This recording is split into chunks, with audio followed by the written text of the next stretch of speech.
সরকার বিদেশি বিভিন্ন কোম্পানির সাথে কিছু চুক্তি করেছে, যেই চুক্তির মাধ্যমে চট্টগ্রাম বন্দর তাদের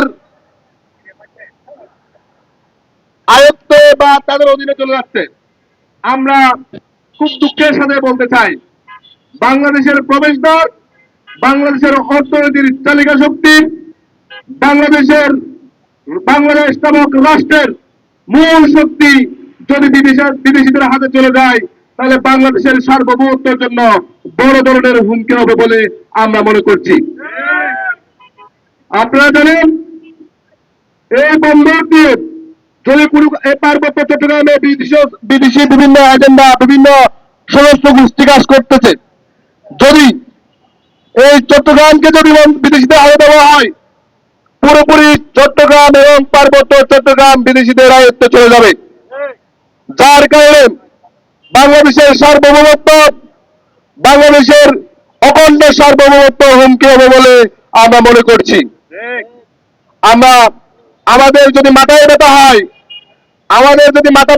আমরা মাথা কেটে দিয়ে ফেলে দেই না, আমরা মাথাকে ওষুধকে মাথা ব্যথা ছাড়াই। সুতরাং আমাদের দেশের যে সরকার যে দুর্নীতির কথা বলে, দুর্নীতির অজুহাত দিয়ে, অনিয়ম ব্যবস্থাপনার অজুহাত দিয়ে যে আমাদের বন্দর সমূহকে, 3টা বন্দরকে বিদেশিদের হাতে তুলে দিচ্ছে, বাংলাদেশের মূল জায়গা সমূহকে, বাংলাদেশের যেই প্রবেশদ্বার, সেই প্রবেশদ্বারকে তুলে দিচ্ছে, এটা অত্যন্ত লজ্জাজনক এবং অন্তর্বর্তীকালীন সরকার এই ধরনের চুক্তি কখনো বাস্তবায়ন করতে পারে না। Same same same same. সুতরাং আমরা অন্তর্বর্তীকালীন সরকারকে বলতে চাই, আমরা স্পষ্টভাবে জানাতে চাই, আপনি অনতিবিলম্বে এই চুক্তি বাতিল করেন। কেননা আপনি আসছেন স্বল্প সময়ের জন্য, আপনি গণঅভ্যুত্থানের মাধ্যমে গণঅভ্যুত্থানের আশা আকাঙ্ক্ষা বাস্তবায়নের জন্য 2000 শহীদের রক্তের উপর দাঁড়িয়ে আপনি ক্ষমতায় এসে যদি দেশকে বিক্রি করে দেওয়ার, দেশকে বিদেশিদের হাতে তুলে দেওয়ার চক্রান্ত করেন, এদেশের মানুষ কখনোই মেনে নেবে না। এদেশের মানুষ এখনো জীবিত আছেন। আমরা এই দেশের যে উপদেষ্টা মহোদয় করেছে, তারা কখনো বাংলাদেশ পন্থী হইতে পারে নাই। তারা কেউ রাশিয়া পন্থী, কেউ আমেরিকা পন্থী, কেউ ইন্ডিয়া পন্থী। আমরা বাংলাদেশ পন্থী সরকার চেয়েছিলাম, আমরা বিদেশি পন্থী সরকার চাই নাই।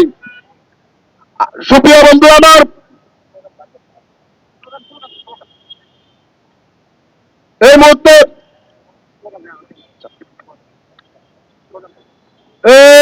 হবে যারা সার্বভৌমত্বকে বিকিয়ে দিতে চায়, তাদের বিরুদ্ধে লড়াই হবে। লড়াই লড়াই লড়াই চাই, লড়াই লড়াই লড়াই চাই। যারা সার্বভৌমত্ব বিকিয়ে দিতে চাই, তাদেরকে আমরা জানিয়ে দিতে চাই, আমরা এদেশের সাধারণ ছাত্র জনতায় কোনো মরি নাই।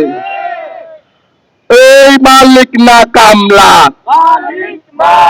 কামলা না মালিক। যারা আমাদেরকে বিদেশিদের হাতে কামলা বানিয়ে রাখতে চাই, আমরা জানিয়ে দিতে চাই, আমরা দেশের মালিক, আমরা দেশের কামলা হতে চাই না। কামলা না মালিক, কামলা না মালিক, বিদেশি না দেশি, বিদেশি না বাংলাদেশি। যদি অনিয়ম ব্যবস্থাপনা থাকে, যদি দুর্নীতি থাকে, আপনি দুর্নীতির বিরুদ্ধে প্রতিরোধ গড়ে তুলুন। দুর্নীতির বিরুদ্ধে আপনি দুর্নীতির বিরুদ্ধে আপনি অ্যাকশন নিন, কিন্তু দুর্নীতির অজুহাত দিয়ে, অনিয়ম ব্যবস্থাপনার অজুহাত দিয়ে আপনি দেশকে বিক্রি করে দিতে পারেন না। আমরা দেখেছি স্বৈরাচার হাসিনাও বিভিন্ন চুক্তি করে বিদেশিদের এজেন্ডা বাস্তবায়ন করতে চাইতো, আমরা এই এজেন্ডা বাস্তবায়ন করতে দিব না। আমাদের লড়াই সংগ্রাম চলবেই চলবে। আধিপত্যবাদ যারা করছে, তাদের বিরুদ্ধে আমরা আছি। লড়াই লড়াই লড়াই চাই, লড়াই লড়াই লড়াই চাই। লড়াই লড়াই লড়াই চাই, লড়াই করে বাঁচতে চাই। অবৈধ চুক্তি মানি না, মানব না। মানি না, মানব না। অবৈধ চুক্তি অবৈধ চুক্তি মানি না, মানব না। মানি না, মানব না।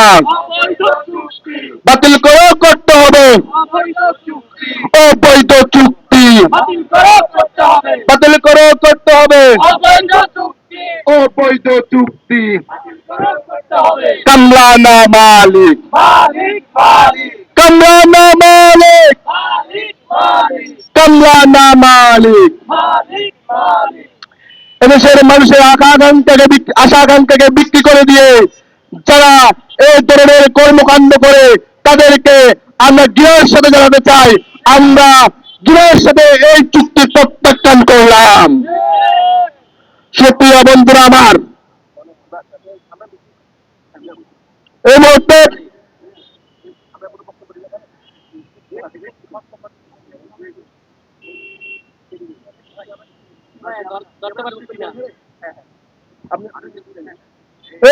বক্তব্য নিয়ে আসবেন ঢাকা বিশ্ববিদ্যালয়ের মেধাবী শিক্ষার্থী, যিনি সার্বভৌমত্ব রক্ষার জন্য দীর্ঘদিন লড়াই সংগ্রাম করে যাচ্ছেন এবং দীর্ঘদিন ধরে প্রতিবাদ আদাল থেকে এখনো পর্যন্ত এই সংগ্রাম জারি রেখেছেন ঢাকা বিশ্ববিদ্যালয়ের মেধাবী শিক্ষার্থী স্পোর্টস ভলেন্টিয়ার আহ্বায়ক, সংগ্রামী আহ্বায়ক জিয়াউল হক ভাই।